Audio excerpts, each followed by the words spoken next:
संतोष देशमुख हत्या प्रकरणामध्ये अवादा कंपनीकडे खंडणी मागितल्याच्या दिवशीचा सीसीटीव्ही समोर. आरोपी वाल्मिक कराड, सुदर्शन घुले, प्रतीक घुलेसह कृष्णा आंधळे आणि विष्णू चाटे एकत्र, पोलीस अधिकारीही सोबत.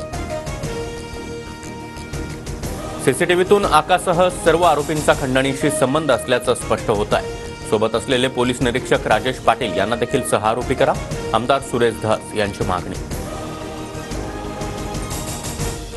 विष्णू चाटेसारख्या गुन्हेगाराला जेलचा चॉईस होता का? चाटेनं बीडऐवजी लातूर कारागृहाची मागणी का केली? दमानी यांचा सवाल.